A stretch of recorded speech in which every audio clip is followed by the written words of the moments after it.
Israel next time পাকিস্তানের ওপরে হামলা করবে। তো এই যুদ্ধ আমার মনে হচ্ছে না খুব যে একটা তাড়াতাড়ি থামবে। সো ইন্ডিয়ার অবস্থা মোটামুটি বেশ ভালো আর স্টেবল আছে। ইন্ডিয়ার ওপরে কোনো এফেক্ট পড়বে না। ইরানের কাছে 5-6টা নিউক্লিয়ার ওয়েপন অলরেডি আছে, আর রাশিয়ার কাছে কতগুলো যে ইললিগাল নিউক্লিয়ার ওয়েপন আছে কেউ জানে না। ওর মধ্যে 5টা 10টা 20টা যদি চুপচাপ ইরানের কাছে পাঠিয়ে দেয় কেউ জানতে পারবে না। ইসরায়েলেরও ক্ষমতা নেই একটা লম্বা যুদ্ধ করার, এত ছোট দেশ। নমস্কার, ওঙ্কার বাংলা ডিজিটালে আপনাদের স্বাগত। আমি আপনাদের সঙ্গে বিশ্বজিৎ, আর এই মুহূর্তে আমার সঙ্গে রয়েছেন প্রাক্তন সেনাকর্তা ব্রিগেডিয়ার প্রবীর সান্যাল। ইসরায়েল আর ইরানের মধ্যে যে উত্তেজনা চলছে, এই উত্তেজনায় ভারতের কতটা প্রভাব পড়তে পারে? প্রথম কথা, ইন্ডিয়ার যে রিলেশনস ইরানের সাথে আর ইসরায়েলের সাথে খুব ভালো সম্পর্ক আছে। ইসরায়েল থেকে আমরা অনেক মিলিটারি ইকুইপমেন্ট, ইলেকট্রনিক ইকুইপমেন্ট এসব আমরা কিনি, নতুন টেকনোলজি যেটা আমরা ইন্ডিয়াতে ম্যানুফ্যাকচার করছি। তো আমাদের একটা ভালো বাণিজ্য আর অন্য ইকুয়েশন ইসরায়েলের সাথে আছে। ইরানের সাথে আমরা ওদের কাছ থেকে ক্রুড অয়েল কিনতাম। একসময় প্রায় 25% ক্রুড অয়েল ইরান থেকে কিনতো। ইউএসএ এখন চাপ দিয়েছে যে ইরানের কাছ থেকে কেউ ক্রুড অয়েল কিনবে না। ওটা কতটা সম্ভব হবে কেউ বলতে পারে না। চায়না ইউএসএর কথা মানে না। তো চায়না অলরেডি ইরানের কাছ থেকে ক্রুড অয়েল কিনছে। ও হয়তো আরও কিনবে, যেটা কি অন্য দেশেরা না কিনছে।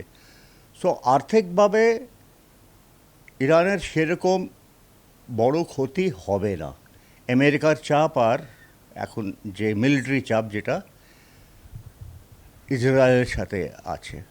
ইসরায়েল বম্বিং করেছে, ইরান বলেছে আমরা যুদ্ধ বিরতি মানব না, আমরা লড়ে যাব।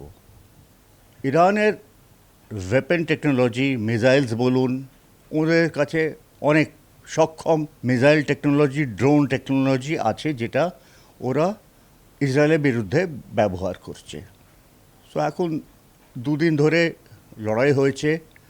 ইকোনমিক এক্সপার্টসরা বলছে ইন্টারন্যাশনাল ক্রুড অয়েল ইম্পোর্ট এক্সপোর্টের মধ্যে এই যুদ্ধর কোনো বাধা পড়বে না। সো ক্রুড অয়েলের সাপ্লাই যেরকম আছে পুরো ওয়ার্ল্ডে সেটা চলতে থাকবে। ইন্ডিয়ার কাছে প্রায় 2-3 মাসের ক্রুড অয়েল রিজার্ভস অলরেডি আছে, যে কোনো সময় ইন্ডিয়া রাখে এরকমভাবে।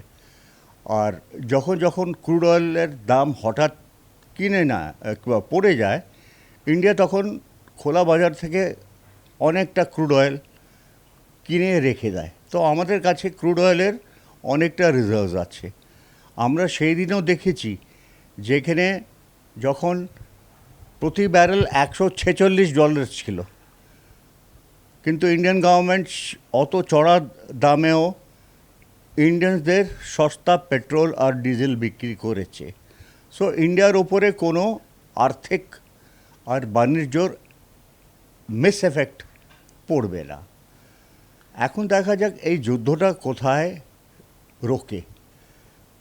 আমি আপনার কাছে আসছিলাম যে একদিকে ভারত বাংলাদেশের উত্তেজনা, অন্যদিকে ভারত পাকিস্তানের উত্তেজনা, রাশিয়া ইউক্রেনের মধ্যে যুদ্ধ চলছে, তার মাঝখানে আবার এই পৃথিবীর সবচেয়ে শক্তিশালী এয়ার ডিফেন্স সিস্টেম নিজেরা দাবি করেন সেই ইসরায়েলের বিরুদ্ধে ইরান যুদ্ধ করছে। তৃতীয় বিশ্বযুদ্ধ হতে পারে বলে মনে হচ্ছে? হয়তো হওয়ার চান্সেস খুব কম।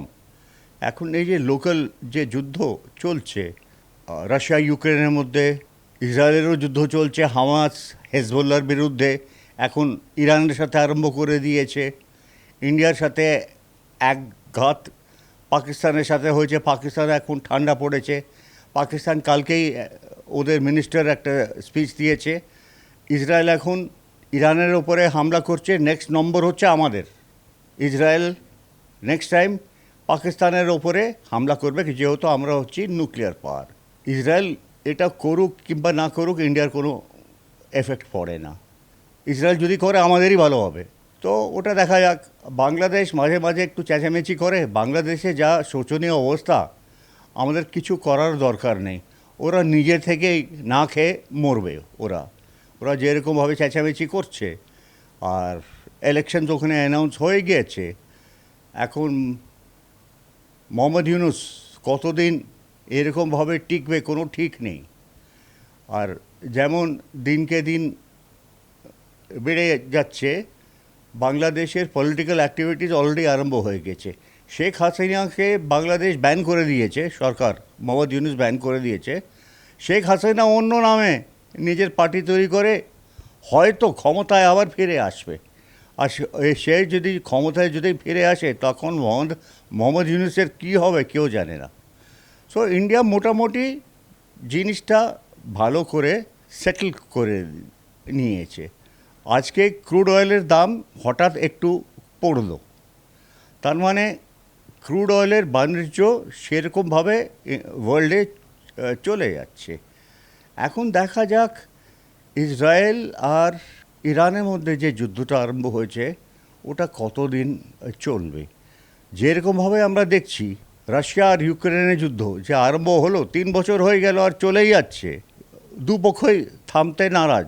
সেমনি ইসরায়েল আর হামাস আর হেজবুল্লাহর সাথে যে যুদ্ধ চলছে সেটা কোনো দিন থামবে না। আর এখন ইরানের সাথে আরম্ভ করেছে, ইরানে অলরেডি বলে দিয়েছে আমরা বিরাম চাইছি না, আমরা লড়ে যাব। অনেক মিডল ইস্ট কান্ট্রিজ ইরানকে অলরেডি সাপোর্ট করছে, বড় বড় দেশ, সৌদি আরেবিয়া, কাতার, ইউএই, কুয়েট, আরও অন্য দেশরাও ওপেনলি বলেছে আমরা ইরানকে সাপোর্ট করব। এখন ইরানের যে ওয়েপন সিস্টেমস আছে, আর্মামেন্ট আছে, ওর যে রিপ্লেনিশমেন্ট কোত্থেকে আসবে কেউ জানে না। যে কোনো দেশ, মানে আপনি খাদ্যশস্য বলুন, বাণিজ্যর জিনিস বলুন, ওয়েপন্স বলুন, ওটা ইরান পেতে থাকবে এই যুদ্ধ লড়ার জন্য। সো এই যুদ্ধ আমার মনে হচ্ছে না খুব যে একটা তাড়াতাড়ি থামবে। ক্রুড অয়েলের বাণিজ্যের মধ্যে আমরা সেরকম তফাৎ দেখছি না। সো ইন্ডিয়ার অবস্থা মোটামুটি বেশ ভালো আর স্টেবল আছে, ইন্ডিয়ার উপরে কোনো এফেক্ট পড়বে না। আর ইন্ডিয়ার কাছে যে ফরেন কারেন্সি রিজার্ভ আছে প্রায় $700 বিলিয়ন, তারপরে ফরেন অ্যাসেটস যেটা আছে আরও প্রায় $700 বিলিয়ন ডলার। আর ফরেন কারেন্সির মধ্যে ইন্ডিয়ার কাছে ফরেন কারেন্সির কোনো শর্টেজ নেই। মানে নেক্সট 2-2.5 বছরের জন্য অনেক টাকা আছে বাইরের দেশ থেকে ইম্পোর্ট করার। তো ইন্ডিয়া মোটামুটি স্টেবল আছে। এখন দেখতে হবে ইরান আর ইসরায়েলের মধ্যে যে যুদ্ধটা চলছে ওর এন্ড স্টেটটা কী হবে। যদি ইরানের বিরুদ্ধে ইসরায়েল যদি নিউক্লিয়ার ওয়েপন্স ব্যবহার করে, হয়তো ইরান চুপচাপ থাকবে না। আমরা যেটা ইনফর্মালি জানি, ইরানের কাছে 5-6টা নিউক্লিয়ার ওয়েপন অলরেডি আছে, ইসরায়েলের কাছে 80-90টা আছে। স্বীকৃত হোক কিংবা না হোক তাতে কোনো এফেক্ট পড়ে না। পাকিস্তানেরও তাই ছিল, এখনও স্বীকৃতি নেই। পাকিস্তানের কাছে 100-150খানা নিউক্লিয়ার বম্ব আছে। অনেক দেশ অনেক চেঁচামেচি করেছে, কিন্তু পাকিস্তান তৈরি করে নিয়েছে।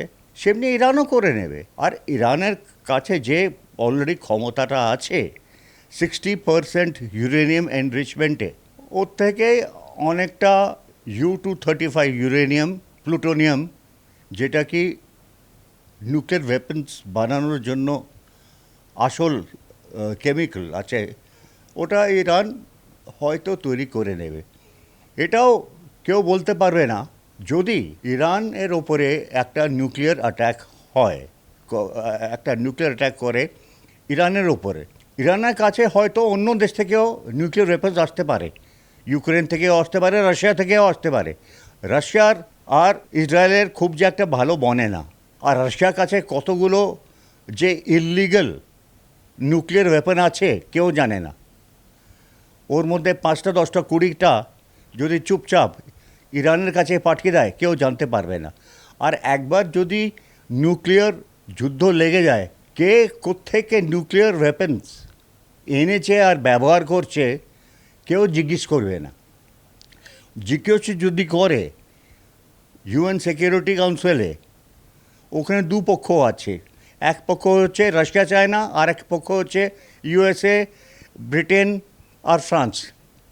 একজন না আর একজন ভিটো করবেই করবে, আর কোনো ডিসিশন হবে না। কিন্তু নিউক্লিয়ার লড়াইটা হয়তো চলতে থাকবে। ইরান অনেক বড় দেশ, ও ঘা খেয়েও সামলে নিতে পারবে। ইসরায়েল অনেক ছোট দেশ, ও কতটা সামলাতে পারবে। আর বাকি যে আরব স্টেটস আছে তারা সবাই ইসরায়েলকে দু চোখে দেখতে পারে না।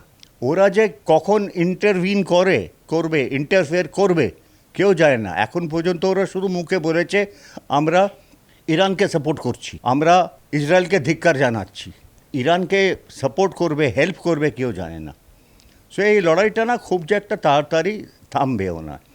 আর সব মুসলিম কান্ট্রিজ যেটা মিডল ইস্টে আছে ওরাও চায় ইসরায়েল আরও দুর্বল হোক। সো যত লম্বা এই যুদ্ধটা চলবে ইসরায়েলের অবস্থাটা অতটা খারাপ হতে থাকবে। ইসরায়েলেরও ক্ষমতা নেই একটা লম্বা যুদ্ধ করার, এত ছোট দেশ, মিলিটারি দিক দিয়ে অনেক স্ট্রংগেস্ট দেশ হতে পারে, কিন্তু কতদিন লড়াই করবে। আর তারপরে অন্য দেশের কাছে যে মিসাইলস আছে, লং রেঞ্জ মিসাইলস, কাতারের কাছে আছে, সৌদি আরবিয়ার কাছে আছে, ইরাকের কাছেও কিছুটা আছে। ওরা এইগুলো কিভাবে ইরানকে দেবে এটা কেউ জানে না। আর যদি দিয়েও দেয়, কোন দেশ কত চেঁচামেচি করছে কেউ শুনবে না, কেন কি দুপক্ষে নিজের সাপোর্ট আছে। রাশিয়া চায়না হয়তো ইরানকে সাপোর্ট করছে, ইউএসএ ইসরায়েলকে সাপোর্ট করছে। কিন্তু মাঝ পড়ে ভারত সবচেয়ে বিকায়দায় পড়ে গেল, কারণ ইরান ভারতের খুব ভালো বন্ধু, তার সাথে বাণিজ্যিক সম্পর্ক রয়েছে। তারপরে আবার দেখা যাচ্ছে অন্যদিকে আমাদের ভারতের খুব ভালো একটা বন্ধু, সেটা হচ্ছে ইসরায়েল। ভারতের কি অবস্থা? সো এটাকে বলে না টাইট রোপ ওয়াকিং। খুব সামলে ইন্ডিয়াকে ডিপ্লোমেসিটা করতে হবে। ইন্ডিয়া অলরেডি একটা কথা বলে দিয়েছে, আমরা এই যুদ্ধ চাইনি, এটাকে যে কেন শুরু হলো এটা আমরা কোনোদিন চাইনি, আর আমরা চাই এই যুদ্ধটার সঙ্গে সঙ্গে বন্ধ হয়ে যাক। কিন্তু দুজনকেই মানতে হবে, ইসরায়েলকেও মানতে হবে আর ইরানকেও মানতে হবে। আপাতত দুইজনা মধ্যে যারা লড়ছে তারা কেউ মানতে রেডি নয়, কিন্তু ইন্ডিয়া এটা বলেই যাবে।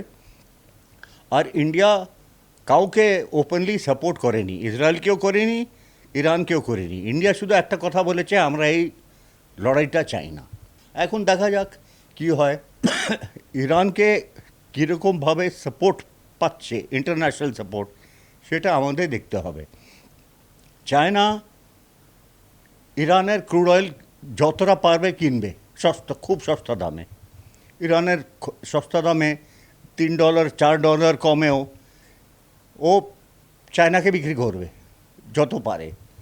কেন কি চায়নার ওপরে কোনো ইউএসের চাপ চলে না।